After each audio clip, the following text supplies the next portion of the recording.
Hi, my name is Paul Moore.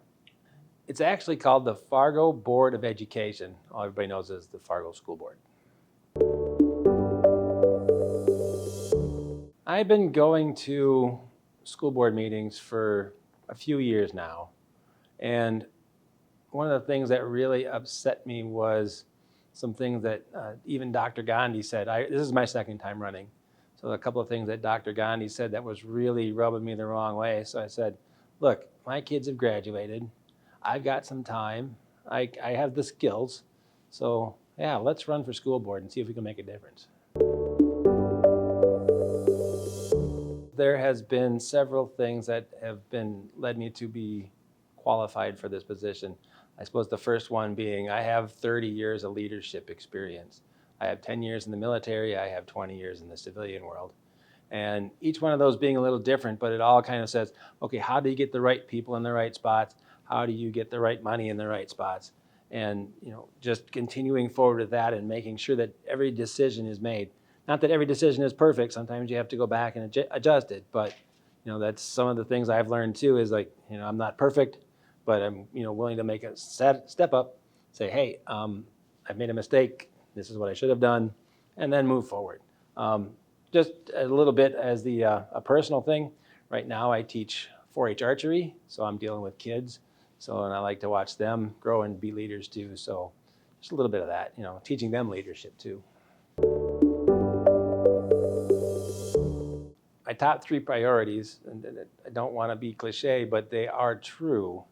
I mean, students. Obviously, students are the number one priority.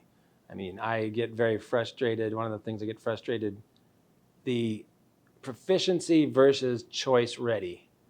And choice ready is a very difficult thing because choice is something you make every day. Do I go left? Do I go right? So the choice ready means you're just ready to choose the next thing. What I want kids to be is proficient. Proficiency saying, hey, let's go. And I had the education now to say, hey, no, I want to go to college. Or I don't, and I want to go to VoteFMWF. Or I want to go do an internship. Or whatever they want to do. Let them get enough proficiency so they can make the choice and not, just choice ready. So the second one, support the teachers. Okay, I'm married to a teacher, so I understand teacher issues a lot. But they need a lot of support in stopping doing the things that aren't teaching. A lot of them are getting a lot of different things thrust upon them that aren't really teaching.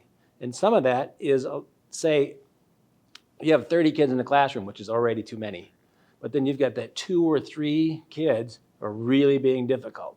So the teacher having to deal with that a lot. And then the other kids are, some of them are struggling a little bit. They need a little bit of teacher's help, but the teacher can't get there because they're being distracted by the 2 or 3 kids that are really causing the trouble.